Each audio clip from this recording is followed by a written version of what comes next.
right, so today we are going to be learning about ionic bonding and ionic bonds. So some of our learning targets are going to be to describe properties of ionic compounds and how they form, and then draw Lewis structures for binary compounds. So a lot of the terms that we are going to talk about today and in future lessons are very similar, so it's really important to understand the differences between them so that you can accurately describe what each term means. So we're going to start off talking about ionic compounds. So compounds are composed of atoms of different types of elements. So you have to have at least two different types of elements to be considered a compound. And specifically, ionic compounds are going to be composed of cations and anions. So really, this brings us down to our last point down here. Just to remember that in general, metals are going to form cations and nonmetals are going to form anions. So we can also generalize that ionic compounds are going to occur between metals and nonmetals. So although they are composed of ions, these ionic compounds are going to be electrically neutral. So your charges are really going to cancel each other out or balance out so that your entire compound is going to be neutral. So it's not going to have any charge. And this is because the number of atoms and the charges, as I said, are going to cancel out. So if we look at an example, just taking in sodium oxide here. So this is telling me that I have two atoms of sodium for every one atom of oxygen. So remember that sodium is going to form a +1 cation.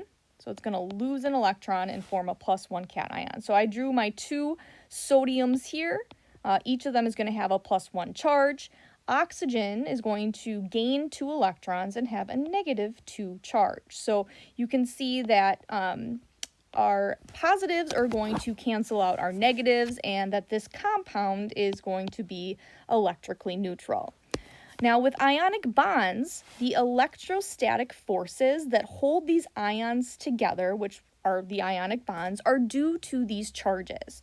So at this point in your science academic career, you should know that positives are going to be attracted to negative particles. So it's really this attraction between the positive ion and the negative ion due to the transfer of electrons that's holding those two atoms together. So it's this electrostatic force that holds the ions together.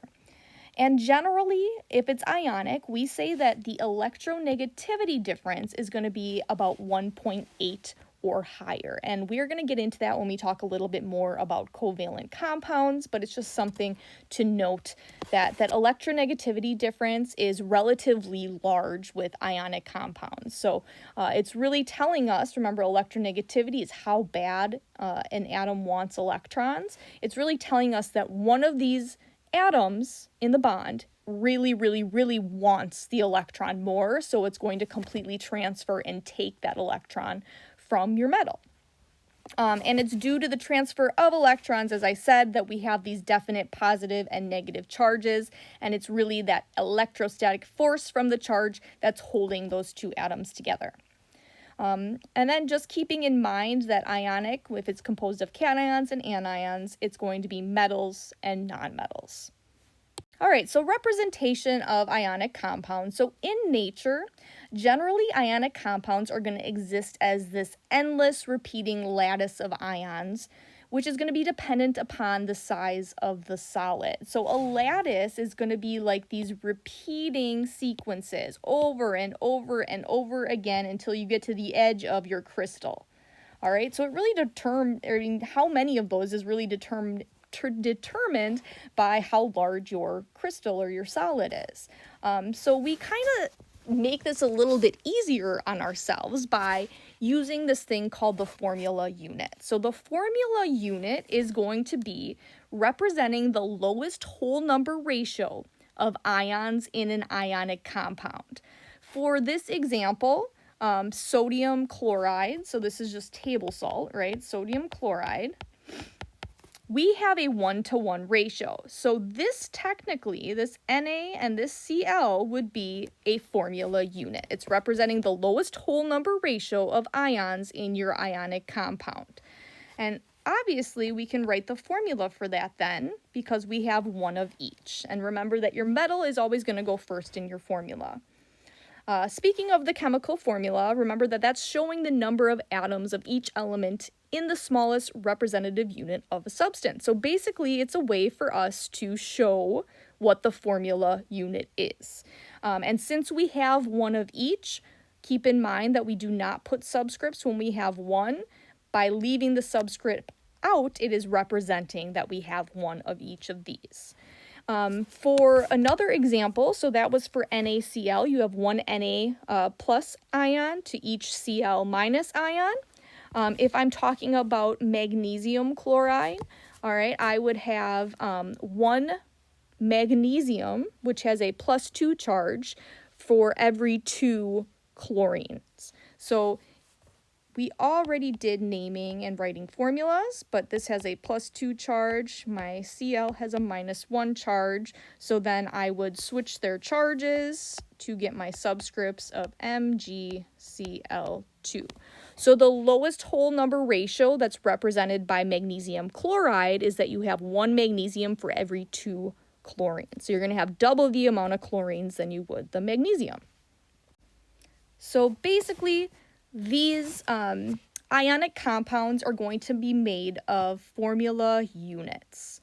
All right, so that's going to be the smallest whole number ratio of ions in your ionic compound, but you will notice that these are all kind of bonded together. So this is just going to be like a repeated bonding of positive and negative, and it's going to form what we call a lattice structure.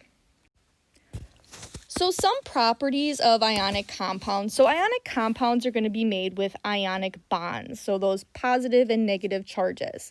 Now these are going to be really relatively strong bonds compared to some other bonds that we're going to talk about during this unit. So since they are strong bonds, they're also going to be very rigid, and they're going to form crystalline solids usually at room temperature. So that rigidity gives us that solid at room temperature. Generally, they're going to also have high melting points and boiling points. So these strong bonds, it's going to take a lot of energy to break them and break apart the atoms that are in them. So generally, you will have to have a lot of energy or a high temperature in order to do that. So the melting point and the boiling point will be relatively high. Now, with ionic compounds, they cannot conduct electric current in a solid state. And this is because your ions and therefore your electrons are going to be held in fixed positions, and they're going to be unable to move freely. So remember, in this solid state, it's really rigid and they can't really move at all. And that means that the electrons are going to be bound to either one or another atom. But when a ionic compound is melted, those ions within it are able to move around a little bit more. They're able to flow. And same thing when it's dissolved in water. Those ions are dissociated from each other and they're able to flow. And therefore, it would be able to conduct electric current in a melted or a liquid state, or when it is dissolved in water. And we can kind of see that here. So if I have sodium chloride, so remember that they were bound together before they went into the water. They go into the water and you can see that they're dissociated, they're moving freely. However, it is still going to be salty. It's still salt, it's just dissolved in water and they're dissociated. So it's not like it's forming a new substance. But because those elements and those atoms are able to move freely with their electrons, there is going to be a flow of electrons that can start here, kind of go through all of your substance, and then flow back to our power source. So that shows that it's able to conduct electricity when those electrons are able to be flowing, and you can have those electrons moving more freely. One other thing that I did want to point out with ionic compounds is that At room temperature, depending on how those different elements are structured, you can actually lead to different substances. So with our last picture with sodium chloride, we saw that it was just that lattice, that repeating lattice. It almost looked cubical in nature. There are things called allotropes, which are different structures of substances. So if I'm thinking of pure carbon, just as an example, I know this is not an ionic compound, but you can think of it as graphite. So that's like what's in a pencil. So just notice that the structure here of carbon is very different than the structure in diamond. So depending on which elements are involved, those structures can look different. And that's what I really wanted to point out here. I know that carbon is not an ionic compound, but the same thing applies for ionic compounds. The structures can vary. However, it is always going to have that repeating nature or that lattice structure that will be in it with the smallest representation as that formula unit. All right, so the last thing that we're going to talk about is how to draw binary ionic compounds. This is going to be pretty easy if you could draw Lewis structures. So basically what you're going to do is determine the formula unit or the chemical formula of your substance. You're going to draw the Lewis structures for the metals on the left and the nonmetals on the right. And you're going to show, and that's going to be relative to their chemical formula. So remember to take into account those subscripts that are in your chemical formula to tell you how many atoms you have. You're going to show the electrons transferring with arrows, and then you're going to bracket and label each ion. So my example that I'm going to show you is aluminum oxide. So you should have already learned that aluminum oxide, we can go from the name to writing the formula. So what I take into account there is what is the charge of each of my substances, because it's ionic. Remember that we have ions, which means we have charges. So aluminum has a +3 charge, while oxygen has a -2 charge. So if I need to cancel out charges, that means that I'm going to have 2 aluminum for every 3 oxygen, and that's going to be that lowest whole number ratio. That's going to be my formula unit shown as our chemical formula. Now with this, we're going to draw the Lewis structures for our metals on the left. So my metal here is aluminum. I have 2 aluminum, so I'm going to draw the Lewis structures for each of them. And then oxygen, I have 3 of them. I need to draw my Lewis structures for oxygen. So I know I'm doing this wrong. I'll do it right here. 1, 2, 3, 4, 5, 6, and 1, 2, 3, 4, 5, 6. Now, remember that it's really easy to look at your periodic table to determine how many valence electrons each of these has. Aluminum is going to be in group 13, which means it has 3 valence electrons. Oxygen is going to be in group 16, so it has 6 valence electrons. So please don't get confused with valence electrons versus the charges. Remember that these charges arise when you gain or lose electrons. All right, so aluminum is going to transfer its 3 electrons. So 2 can go to this oxygen, and then 1's going to have to go to this oxygen. All right, so that aluminum's good, and then I'm working on my second aluminum, so I'll have 1 of those go to this oxygen, and both of the remaining ones go to the last oxygen. All right, so at this point, I showed my electrons being transferred to those empty spots on the oxygen. Now I'm going to bracket each of my ions.